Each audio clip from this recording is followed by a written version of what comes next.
apologise. Thank you. All right, clearly both these speakers have had a lot to say, which we're all very grateful for. Now it is time for our summations. Do remember that the motion here today is this House proposes a legal, regulated market for the distribution of cannabis. It is Peter Reynolds who's proposing this idea. I know clearly from Peter's straw poll at the beginning that a lot of you do smoke cannabis and a lot of you have open minds. I want to make sure you do all have open minds, and that whether you smoke cannabis or not, whether you disagree with one side or the other, do try and bear in mind that this is about who's the better speaker, not just about what you agreed with before you came, but which side has persuaded you the most. Both sides are going to have 6 minutes to surmise in their best ability. Once again, 1 knock for 1 minute remaining, 2 knocks for your time has finished. Please try and surmise. No interruptions at all, please. Peter Reynolds will be starting off with his 6-minute summation. Thank you. Thank you. I think I can do a little more than summarise what I said in the beginning, the 4 main pillars of my argument, the benefits that a legal, regulated system for cannabis would bring. First of all, it would make available all the fantastic, the amazing medicinal benefits that we've talked about. And whatever Peter's view on it is, the fact is that there are hundreds of peer-reviewed studies showing absolutely conclusive evidence on medicinal benefits in many different conditions. Whether or not there are benefits in other areas, whether you think there are recreational benefits, spiritual benefits, creative benefits, is up to you. It's a subjective judgment. You don't have to use it. The issue then is whether or not it causes you harm, what the risks are of it causing harm. I can't argue that cannabis is harmless. I never had. As Peter correctly says, it's a psychoactive substance, so clearly it has the potential for harm. But saying that cannabis increases the risk of psychosis is a little bit like saying that eating fat increases the risk of getting fat, because we're talking about the mind. What matters is the relative risk, and the relative risk of cannabis causing psychosis or mental illness is tiny.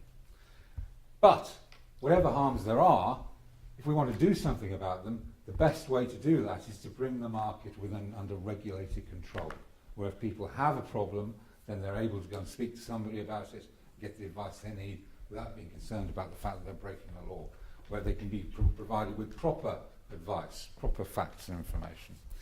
And the fourth point was the income. I mean, all this money at the moment, the 6 billion approximately, which is being spent on cannabis in Britain, is going into the hands of organised crime.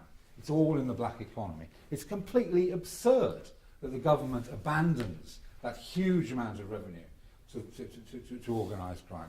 And obviously it offers the potential to fund the system itself and to assist with the minimisation of harm. To deal with some of Peter's specific points, I mean, where are all these victims of cannabis? Where are they? As Greg mentioned, 16 states in California. Since 1996, since the Compassionate Use Act of 1996 in California, millions of Californian citizens in all citizens of 16 states have been using cannabis, and using cannabis in stronger and stronger forms. Some concentrates, Greg will tell you from his own experience, some concentrates have THC contents in excess of 50%. And the fact is that there is no evidence of any increased mental illness or psychosis or schizophrenia, or however you want to define it, in these states. No evidence of it at all. You know, a massive increase in cannabis use in the 60s.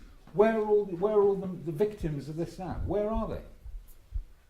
One of the most important studies, some of you may know of, was the Keel study in 2009. It's one of the biggest studies that's ever been done on this subject, because it had 600,000 subjects. And the conclusion from the Keel study was that despite a massive increase in cannabis use, the rate and the prevalence of schizophrenia and psychosis is either stable or declining. So it becomes simply a question of what's the risk? And the risk with cannabis is tiny. That's not to say I'm not pushing it aside and saying it doesn't need to be taken care of. I'm saying a regulated system makes a better job of that. You know, the benefits of cannabis are enormous. The risks of cannabis are small. We can make the most of the benefits and minimise the risks through a regulated system. Thank you.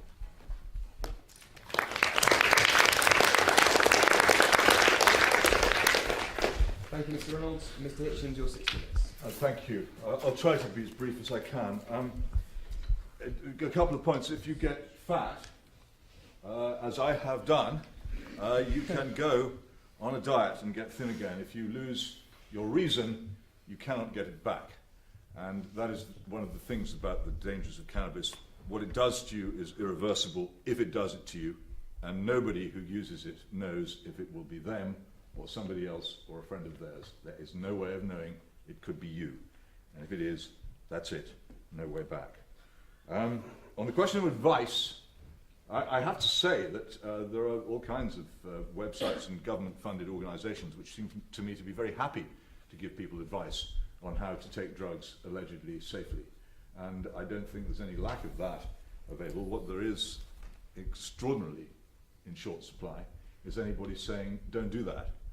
We value you too highly to think that it would be safe for you to do that, and to try and stop people from taking this immense risk. Not a small risk, an immense risk, because, as I say, if it does happen to you, it is devastating. It is irreversible. It is the end of your happy life. That is the level of risk. And to minimize that and to say that it's small, and then to maximize the alleged benefits, which are, as I say, extremely open to dispute, seems to me simply to be wrong. On the question of organised crime, well, I don't really care about whether £6 billion goes into the hands of organised crime or organised business as such. It doesn't seem to me to make much difference. But if a product is being sold which is immoral and wrong, and which is likely to damage severely those who use it, then it would seem to me to be better left in the hands of organised crime. And if Mr. Reynolds wants to join me in a campaign for a proper prosecution, an effective criminal justice system against the possession and use of cannabis, I will very much welcome his support. If you wish to reduce its use, that is the way in which to proceed. Now, if he really cared, then he would. And he then says, in complete defiance of facts which I've adduced about evidence of whether cannabis does in fact promote medical illness, the longitudinal study of South London, which is cited by Robin Murray, shows clearly that in the period 1964 to 1999, the level of schizophrenia in South London greatly increased. What was going on in that period? I'll tell you what was going on in that period: the 60s revolution and the enormous spread of cannabis use in our society. You may find another correlation if you like. I don't know. I know that in the years between Richard Dole's original discovery of the lung cancer linked with tobacco and now, huge amounts of effort were devoted by the tobacco industry and by smokers to pretending that there was nothing wrong with cigarettes and that cancer was caused by air pollution. That is now forgotten, but it was so. The same sort of dismal excuses and claims of health benefits, exactly the same, were made by the tobacco industry and its victims, as are made now by the cannabis industry and its victims. Bear that in mind when you think. As for the Keele study was based on the General Practitioner Database. The General Practitioner Database covers 95% of the population of this country. Who are the 5% who are not in it? Well, they are the people living in multi-occupation. They are the people who don't have jobs. They are the people who don't have settled lives. They are the people in doorways who are the victims of cannabis. And the other thing about measures of schizophrenia, the American Psychiatric Association's DSM, which defines mental illness, some years ago defined schizophrenia very differently from before. And as a result, what happened? Diagnosis of schizophrenia reduced. It wasn't because the disease changed. It was because the definition changed. This happened to be round about the same time that cannabis use was increasing. So again, these things are questionable and need to be questioned as arguments for saying that we should be complacent about this, that there is nothing to worry about. I hope that none of you will have the personal experience that so many people known to me have had of seeing what can happen to somebody who thinks that cannabis is safe and soft and sweet and nice and ought to be legal. I hope that you won't have that experience. I've had it for you, and I can tell you, all this is a lie. It is a poison. You should reject this motion.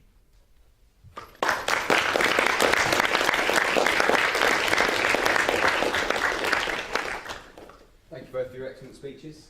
Right, what we're going to do now is we're going to have a vote on the motion. I'd like to bear in mind that you should all be very open-minded about this and take both of the arguments into question, whether you came in with one argument in your head or the other. Once again, the proposition that's being made here by Peter Reynolds is this House believes in a legalised, regulated market for the distribution of cannabis. So as it's a proposition, we'll be taking votes for the proposition first. If you could please raise your hands if you would like to vote for the proposition.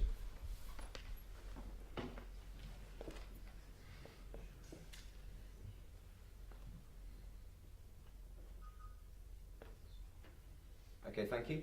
And can we see hands for the opposition?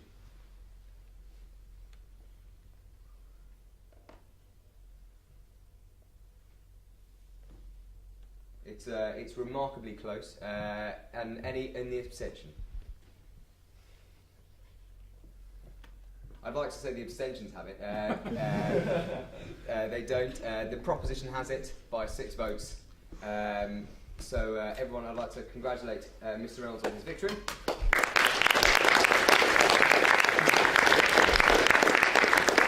And not to sound too much like have I got news for you, but commiserations to Mr. Hitchens.